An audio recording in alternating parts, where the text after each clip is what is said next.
My daughter-in-law looked me straight in the eye and said, "We only invited special people to our wedding, Dorothy. I'm sure you understand." I was holding the check for their rent, $500 I'd paid every single month for 3 years. My name is Dorothy. I'm 68 years old. And in that moment, I realized I'd been financing the life of someone who saw me as nothing more than a bank account. Let me back up and tell you how I got to that moment, standing in the doorway of an apartment I was paying for, being told I wasn't special enough to attend my own son's wedding. My name is Dorothy Marie Harrison, and I've lived in Toledo, Ohio my entire life. I married my husband Frank in 1976, when I was 20 years old and he was 22. Frank worked as an electrician, and I worked as a secretary at a law firm downtown. Together, we made a decent living, nothing fancy, but enough to buy a small house in 1978 and start our family. Our son Matthew was born in 1979. He was our only child, not by choice, but because I had complications after his birth that made more children impossible. So Matthew became everything to us. We poured all our love, all our hopes, all our resources into raising him right. Frank died in 2017 from a heart attack. He was 63 years old, gone in an instant while working on a job site. The life insurance paid off our house and left me with about $45,000 after the funeral expenses. I was 61, still working at the law firm, making $38,000 a year. Between my salary, Frank's Social Security survivor benefits, and my small savings, I was comfortable. Not rich, but comfortable. Matthew was 38 when Frank died, working as a manager at a sporting goods store, making about $32,000 a year. He'd never married, never seemed particularly interested in settling down, which worried me sometimes. A mother wants to know her son won't be alone, you know? But I try not to push. Then, in early 2019, Matthew came to Sunday dinner with a woman. Her name was Amber, and she was 29 years old, 9 years younger than my son. She had blonde hair with dark roots, wore tight jeans, and a crop top that showed her midriff, and she chewed gum throughout the entire meal. She called me Dorothy immediately, not Mrs. Harrison, or Ms. Dorothy, just Dorothy, like we were peers. "So, Dorothy," she said, reaching for seconds of my pot roast without being offered. "Matt tells me you own your house outright. That must be nice, not having a mortgage payment." I found the question intrusive, but Matthew was smiling at her like she'd said something clever, so I answered politely. "Yes, my late husband's life insurance paid it off. We were very fortunate.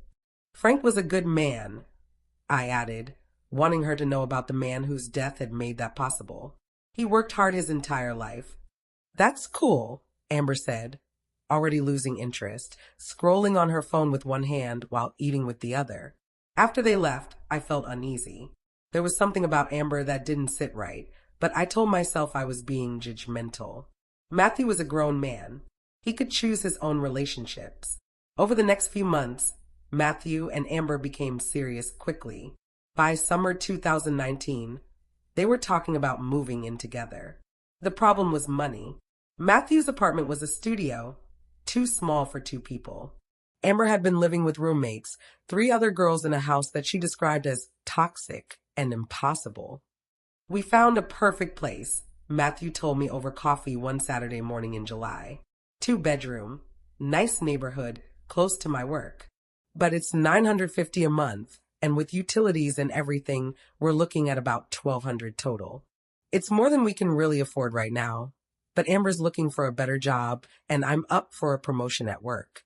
I should have seen it coming, but somehow I didn't. I was just happy my son had found someone, that he wouldn't be alone. "What if I helped you out?" I heard myself say. "Just temporarily, until you both get on your feet.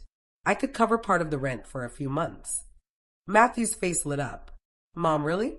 That would be amazing. Just for a little while, I promise. Maybe 3 or 4 months, just until Amber finds something full-time." "How much would you need?" I asked.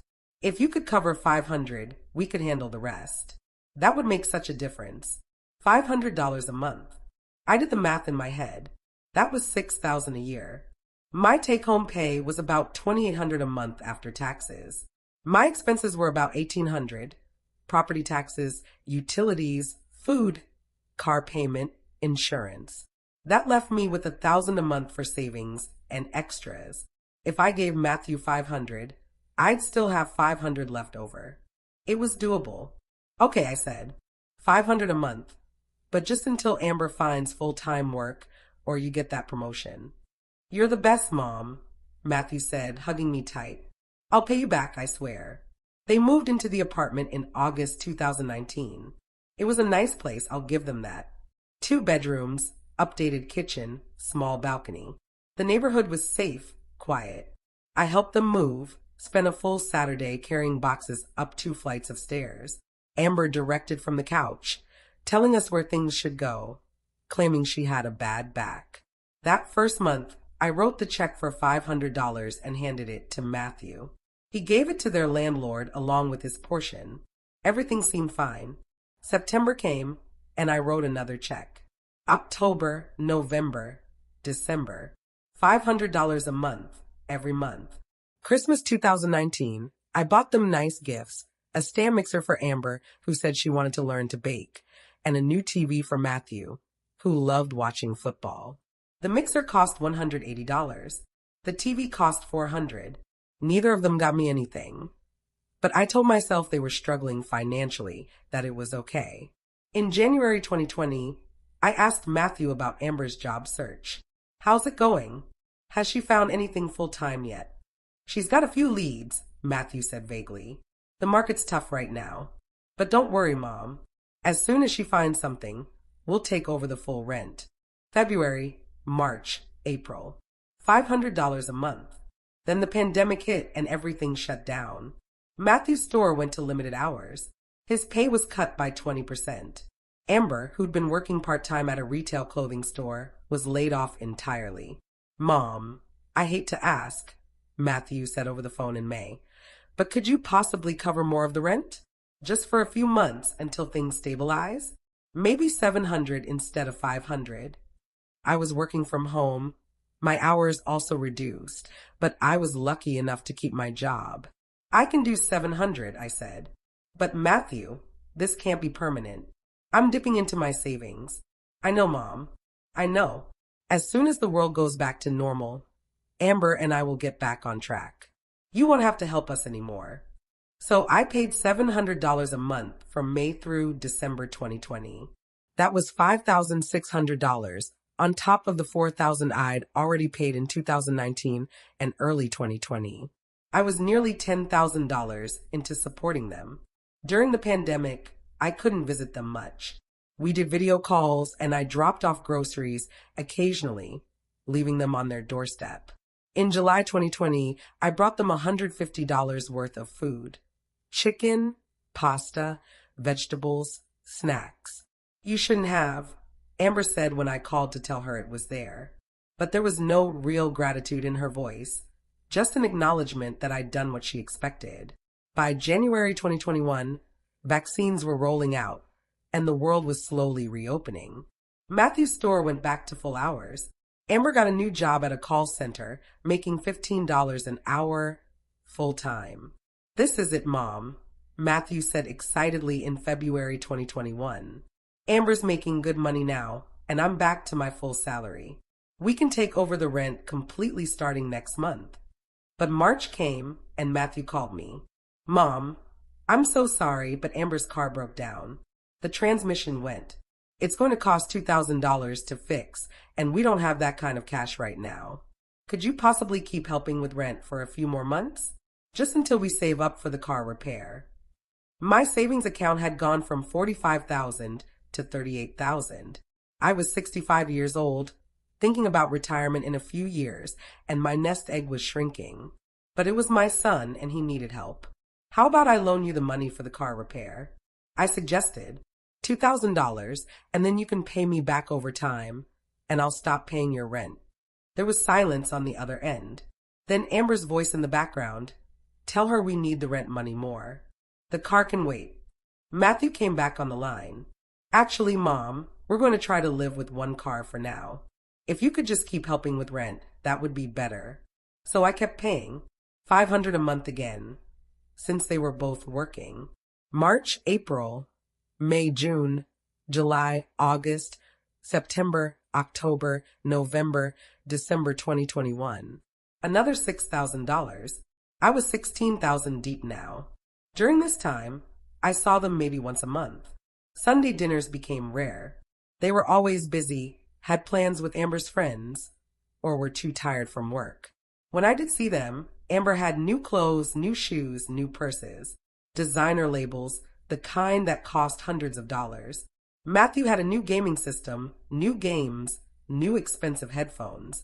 Business must be good, I commented once, looking at Amber's new Louis Vuitton bags sitting on their counter. Those bags cost over $1,000 new. Oh, this. Amber laughed. It's a knockoff. I got it at a flea market for like $50. But I knew what a real Louis Vuitton looked like. I'd worked at a law firm for 47 years, and several of the attorneys had wives who carried them. That bag was real. In January 2022, I made a decision. I was 66 years old, planning to retire at the end of the year when I turned 67. I needed to stop paying their rent and rebuild my savings. I'd already given them more than $18,000 over 2.5 years, plus countless groceries, gifts, and other help. I called Matthew. Honey, I need to talk to you about the rent situation. I'm planning to retire at the end of this year, and I need to stop helping you financially. Can you and Amber take over the full rent starting in February? Mom, that's really short notice, Matthew said. We've built our budget around your help. I don't know if we can just suddenly come up with an extra $500 a month. Matthew, I've been helping you for over 2 years. You both have jobs now. It's time. Let me talk to Amber and see what we can do, he said. 2 days later, Amber called me. Not Matthew, Amber. Dorothy, we need to talk about this rent thing, she said, not bothering with pleasantries. Matt and I have been talking, and we really need your help for at least another year. I'm going back to school to get my cosmetology license, and that's going to cost money. We can't afford to lose your support right now. Amber, I've already given you $18,000, and I'm planning to retire. I can't keep paying your bills indefinitely. But you're not using that money for anything, she said, her voice getting sharp. You own your house. You don't have a mortgage. You're not traveling anywhere. What else are you going to do with it? We actually need it. I was stunned into silence. The entitlement in her voice, the assumption that my money was somehow hers to claim, left me breathless. I'll think about it, I managed to say and hung up. But I didn't have to think long. That night, I decided I would pay through June 2022, giving them 5 more months to adjust, and then I was done. No more. I told Matthew my decision, and he accepted it, though he sounded disappointed. January, February, March, April, May, June. Another $3,000. I was at $21,000 total now. July 1st came, and I didn't send a check. Matthew called me on July 3rd. Mom, the rent is due. Did you forget to send the check? No, honey, I didn't forget. We agreed that June was the last month. You've had 5 months to prepare. Mom, come on. We thought you'd change your mind. Amber's in school now and money is really tight. I gave you over $21,000, Matthew. I can't anymore. You're going to have to figure it out. He was angry when he hung up. Amber, I heard later from a mutual friend, was furious, but they made the rent payment that month and the next and the next. Somehow, they found the money they claimed they didn't have. I started to notice some things, though. When I did see them, which was less and less frequent, they weren't struggling the way they described. They went out to eat regularly. Amber posted on Facebook about weekend trips to Cedar Point, to Put-in Bay, to concerts in Cleveland. They weren't destitute. They'd just gotten comfortable with me, subsidizing their lifestyle. In November 2022, Matthew called me with exciting news. Mom, Amber and I are getting married. We're engaged. I was happy for him, genuinely happy. My son was settling down, making a commitment. I congratulated them both and asked about their plans. We're thinking next summer, Matthew said. Nothing too big. Maybe 75 people. Backyard ceremony at Amber's parents' house. Her mom is already planning everything. That sounds lovely, I said. Let me know how I can help. Over the next few months, I heard bits and pieces about the wedding planning. Amber's mother was handling most of it. The date was set for August 12th, 2023. I offered to pay for the flowers, a traditional mother of the groom contribution. Matthew thanked me and said he'd let me know.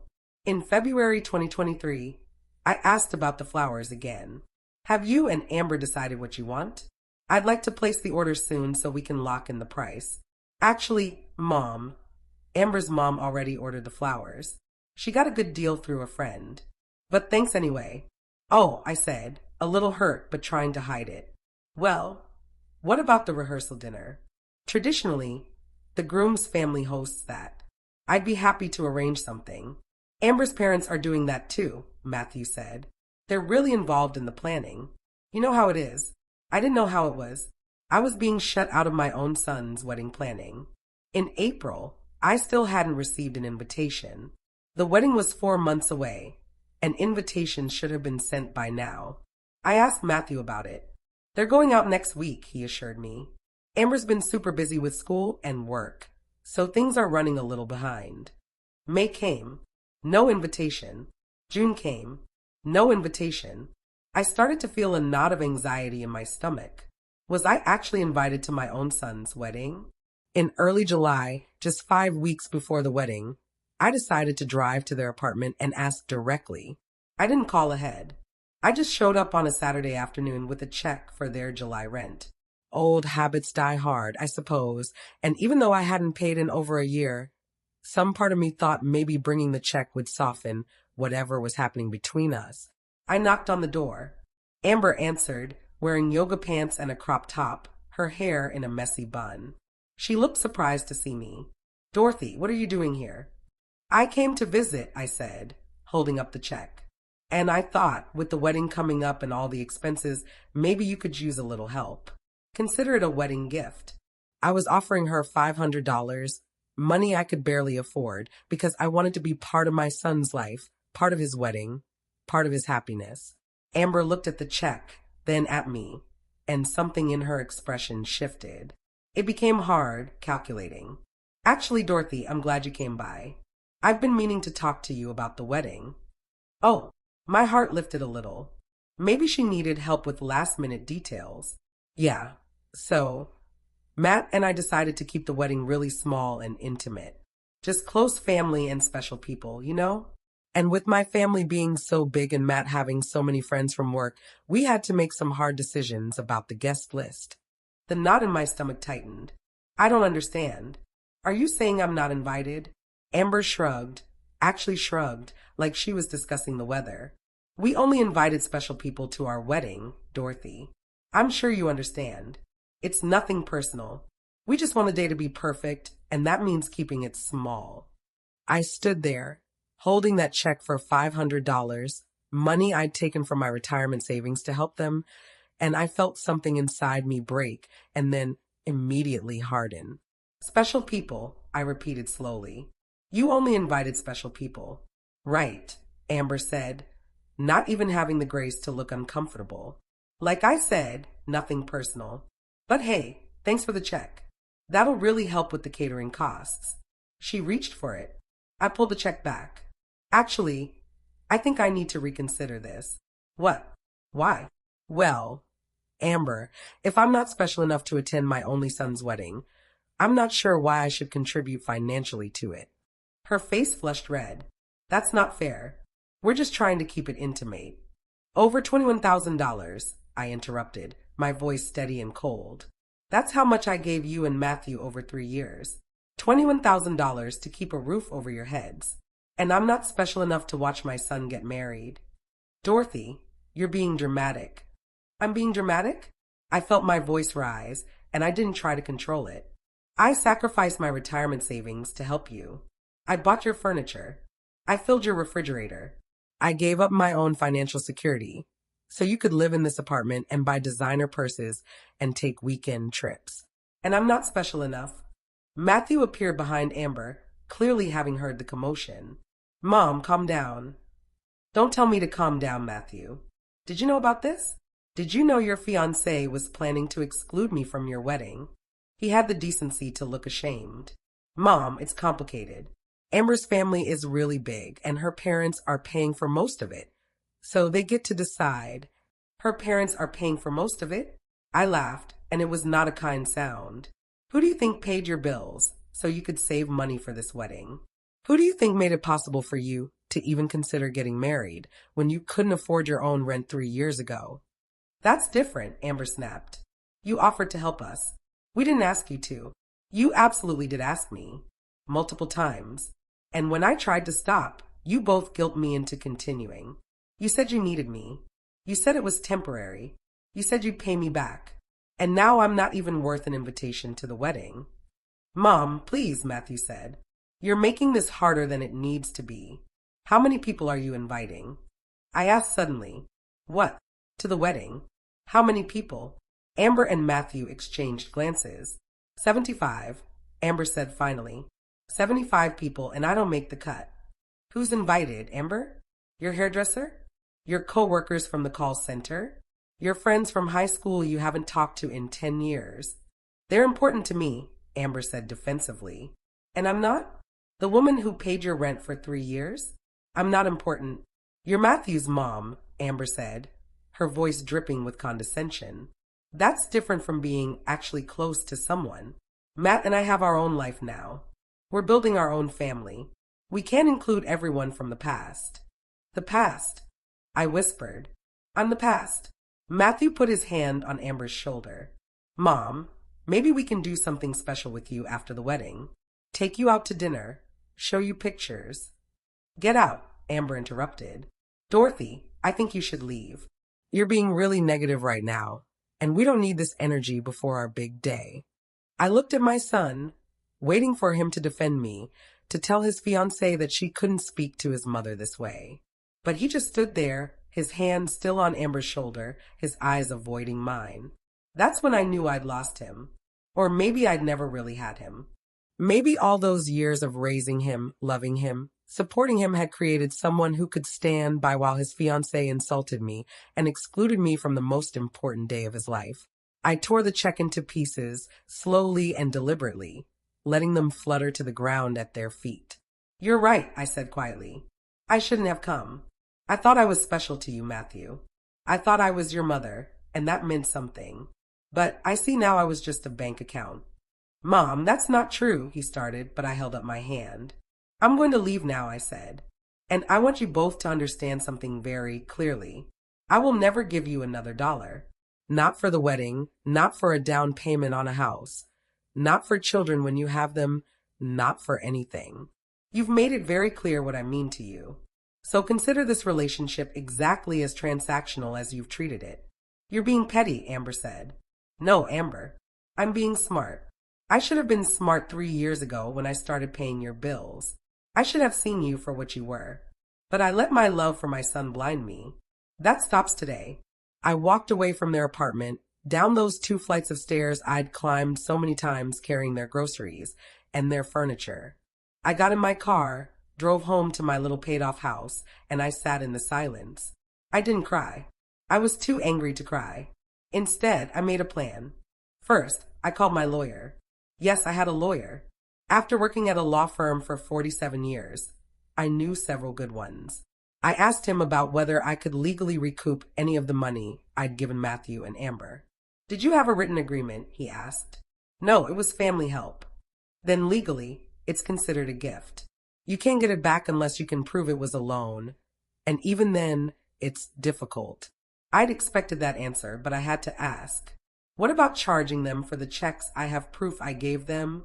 Dorothy, it would cost you more in legal fees than you'd ever recover. My advice, let it go and move on. Cut your losses. I thanked him and hung up. He was right. Legally, I had no recourse. But I had something else. The truth and the ability to share it. I made a list of everyone I knew who might be invited to the wedding. Amber's family I didn't know, but I knew Matthew's friends from high school, from work, from our neighborhood. I knew his father's family, my late husband's siblings and their children, Matthew's cousins. I wrote an email. In it, I explained calmly and factually what had happened. I detailed the $21,000 I'd given them. I included scanned copies of the checks with dates and amounts. I described how I'd helped them for 3 years, how I'd been told I wasn't special enough to attend the wedding, and how I'd been excluded despite financing their life for so long. I didn't embellish. I didn't need to. The facts spoke for themselves. I sent the email to 43 people. Everyone who knew Matthew. Everyone who might be invited to this wedding. Everyone who should know what kind of man my son had become and what kind of woman he was marrying. Within 2 hours, my phone started ringing. My sister-in-law, Frank's sister Karen, called first. Dorothy, I just saw your email. Are you serious? They're not inviting you to the wedding. That's correct. But we're invited. Tom and I got our invitation 3 weeks ago. I thought it was strange that you hadn't mentioned anything about it, but I assumed you were involved in planning. Matthew's my nephew. How can I go to his wedding knowing his mother is excluded? You should do whatever you think is right, Karen. I just wanted people to know the truth. We're not going, Karen said firmly. I'll call Tom's brother and his family too. This is disgusting. My phone rang all day and into the evening. Matthew's godparents called. My neighbors called. Frank's friends from his union called. People were appalled, angry on my behalf, and many of them said they would not attend the wedding. Matthew called me at 9 that night. Mom, what did you do? I told the truth. You sent an email to everyone. You're trying to ruin my wedding. No, Matthew. You and Amber did that when you decided I wasn't special enough to attend. I simply informed people of why I won't be there. People are canceling. Amber's hysterical. Her mom is calling everyone trying to explain, but nobody wants to hear it. You've turned everyone against us. Have I? Or have your own actions done that? Did I force you to take $21,000 from me? Did I force Amber to tell me I'm not special? Did I force you to stand there and say nothing while she insulted me? You're my mother. You're supposed to support me. I did support you, Matthew. For 3 years, I literally supported you. And what did it get me? A front row seat to watching you choose someone who doesn't respect me over the woman who gave you life. Amber's my future wife. Then I hope you'll be very happy together, I interrupted. But you'll be happy without any further help from me. Do you understand? No money, no babysitting when you have children, no emergency loans when things get tight. You wanted me out of your life? You've got it. Mom, please. I need to go, Matthew. I have a lot to do tomorrow. I hung up and blocked his number. The next day, more people called to tell me they were boycotting the wedding. Matthew's boss from the sporting goods store called to tell me he thought what they'd done was shameful. My book club rallied around me, offering to take me out to dinner on August 12th, so I wouldn't be alone on what should have been a happy day. 3 days after I sent the email, Amber showed up at my door. Her eyes were red from crying, and she looked genuinely distressed. Dorothy, please. You have to call everyone and tell them you were wrong. The wedding is falling apart. We've had 40 people cancel. My mom is devastated. Matthew is barely speaking to me. Then you should have thought of that before you told me I wasn't special enough to attend. I didn't mean it like that, she cried. I just meant the list was small, and we had to make hard choices. Then make a hard choice now, Amber. Uninvite some of your friends from the call center and invite me instead. She stared at me. But those are my friends. And I'm Matthew's mother. Which should matter more on his wedding day? She couldn't answer that, or wouldn't. We both knew the truth. Those friends hadn't given her $21,000. They hadn't kept her housed and fed for 3 years. But they also hadn't expected anything in return, hadn't made her feel obligated. I was inconvenient. I represented debt, both financial and emotional. It was easier to exclude me than to acknowledge what she owed me. If you don't fix this, Amber said, her voice turning hard again, you'll never see your grandchildren. When Matt and I have kids, they won't know you. You'll be the crazy grandmother who ruined their parents' wedding. Is that a threat? It's a promise. You're destroying our relationship with everyone in Matt's family. You're making us look bad. If you don't stop, you'll regret it. I stepped closer to her, close enough that she had to look up to meet my eyes.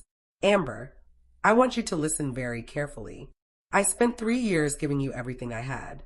I emptied my savings. I compromised my retirement. I sacrificed my own security to help you. And you thank me by telling me I'm not special. So here's my promise to you. I will never regret putting myself first. I will never regret refusing to be used.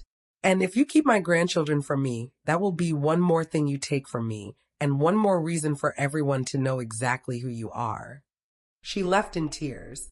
I closed the door and sat down in my living room in the house Frank and I bought in 1978, and I felt lighter than I had in years. The wedding happened on August 12th, 2023. I went out to dinner with my book club that night. We ate good food, drank good wine, and they toasted me for having the courage to stand up for myself. I was 67 years old, officially retired as of 3 months earlier, and I was finally free of the obligation I'd carried for 3 years. I heard through Karen that the wedding had 38 guests, half of what they'd planned. Amber's family was there, and a few of Matthew's friends who didn't know the full story. But Frank's entire side of the family stayed away. My friends stayed away. The people who mattered, the people with integrity, stayed away. Matthew and Amber moved into a smaller apartment 2 months after the wedding. The nice 2-bedroom they'd been in was too expensive without help. They found a studio in a worse neighborhood, and from what I heard through mutual acquaintances, they were struggling. Amber dropped out of cosmetology school because they couldn't afford the tuition. Matthew picked up a second job delivering pizzas on weekends. They sold the TV I'd bought them to make rent 1 month. Life got hard for them, the way it should have been all along, the way it would have been if I hadn't cushioned their fall for 3 years. I didn't feel guilty. I felt vindicated. 6 months after the wedding, in February 2024, Matthew showed up at my door. I hadn't seen him since that day at the apartment when Amber told me I wasn't special. He looked older, tired, thinner. "Mom, can we talk?" I let him in, but I didn't offer him coffee or ask him to sit down. We stood in my entryway, 2 feet of space between us that felt like miles. "I need to apologize," he said, "for everything, for taking your money and not appreciating it, for letting Amber talk to you that way, for not defending you, for the wedding, all of it." "Okay," I said simply. "Okay, that's it. What do you want me to say, Matthew? Do you want me to tell you it's fine? That I forgive you? That we can go back to the way things were? I want..." He trailed off. "I don't know. I want my mom back. Your mom is right here. She's the same person who gave you $21,000 and got told she wasn't special enough. I haven't changed. Your perception of me has." "I was wrong," he said, and I could see tears in his eyes. "Amber was wrong. We were selfish and entitled, and we took advantage of you. I see that now. Living on our own without your help has been so hard, and I realize how much you were doing for us, how much you sacrificed."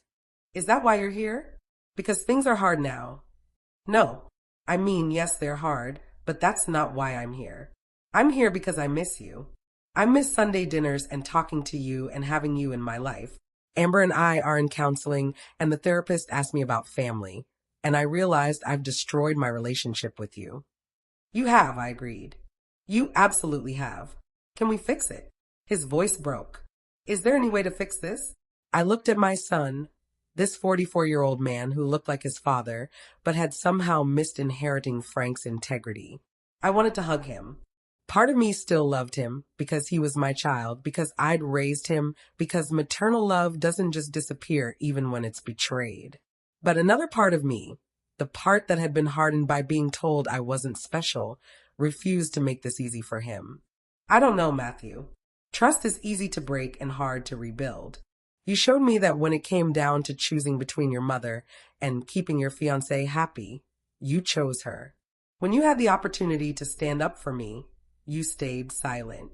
Those aren't small things. I know, but I want to try. I want to make this right." "Making it right isn't about apologizing," I said. "It's about change behavior. It's about showing me, consistently and over time, that you value me for more than what I can give you. And honestly, Matthew, I don't know if you're capable of that. I am. I swear I am. Just give me a chance."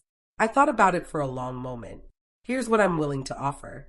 We can have dinner once a month. Neutral location, like a restaurant.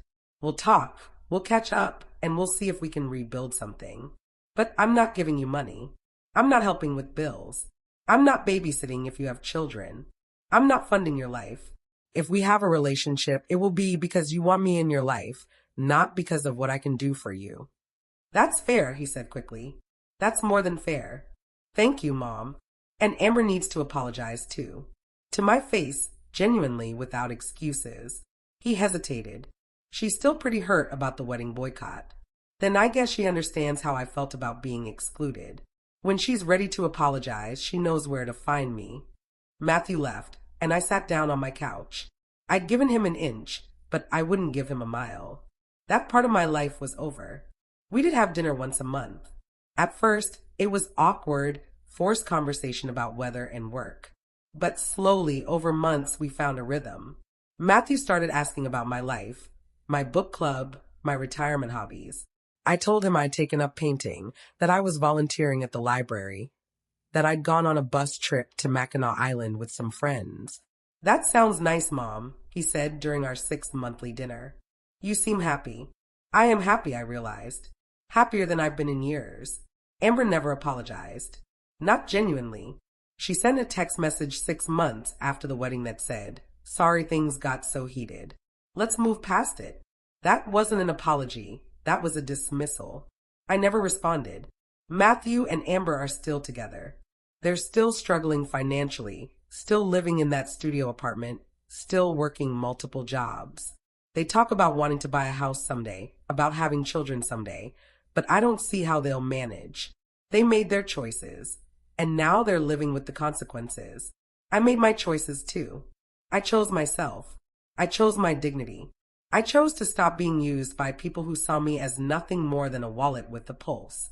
I'm 68 years old now, and my retirement savings are slowly rebuilding. I'll never get back to what I had before I started helping Matthew, but I have enough. I live simply, I budget carefully, and I don't spend money I don't have trying to buy love from people who should give it freely. The hardest part wasn't cutting off the money.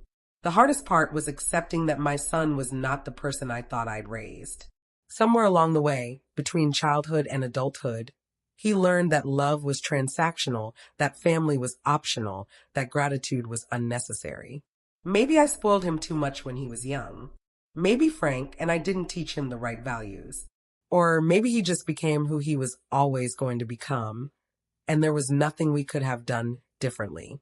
I've learned that you can't sacrifice yourself into being valued. You can't give enough, do enough, or be enough to make someone appreciate you if they're determined not to. Amber looked at $21,000 of support and saw an ATM machine, not a generous woman making sacrifices for her family. Matthew looked at his mother's love and saw an obligation, not a gift. That's on them, not on me. The wedding I wasn't special enough to attend is now a cautionary tale in our community.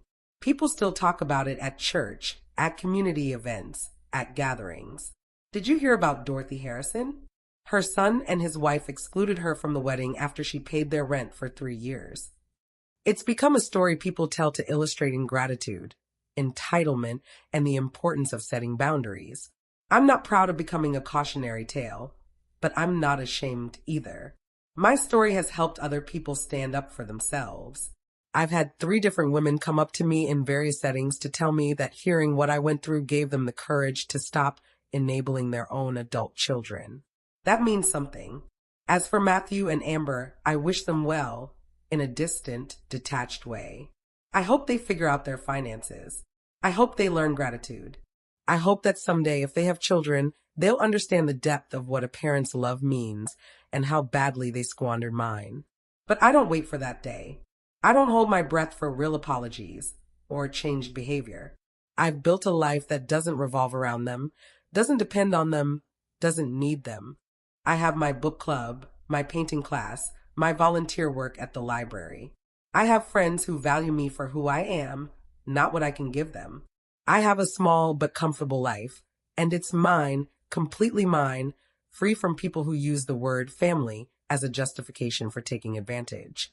The check I tore up that day, standing in their doorway, was the last $500 they ever got from me. But it was the first moment I got myself back. I tore up that check, and in doing so, I tore up the contract I'd unknowingly signed, the one that said I would keep giving and they would keep taking, and no one would ever say thank you. I'm not special, according to Amber. I'm not special enough for a wedding invitation, not special enough for gratitude, not special enough for basic respect. And you know what? She's right. I'm not special. I'm just a woman who worked her entire life, who loved her son, who tried to help when she could, who made the mistake of thinking family meant something it apparently didn't. But if that's not special, then I don't want to be special. I'd rather be ordinary and respected than special and used. I'm 68 years old, and I finally understand the difference between being generous and being taken advantage of. I understand that sometimes the people who hurt you most are the ones you love best. I understand that family doesn't always mean loyalty, that blood doesn't guarantee gratitude, and that sometimes the bravest thing you can do is walk away. So I walked away. From the apartment I paid for, from the wedding I wasn't welcome at, from the son who chose a woman who didn't respect me over the mother who'd given him everything. And I walked toward myself, toward peace, toward a retirement built on my own terms with my own money for my own happiness. They say you can't put a price on family. I disagree. I put a price on mine, $21,000.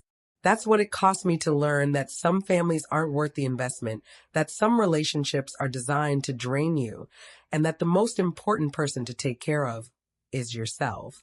I only invited special people to my new life. People who appreciate me, who respect me, who give as much as they take. Matthew and Amber didn't make the cut, and I'm at peace with that.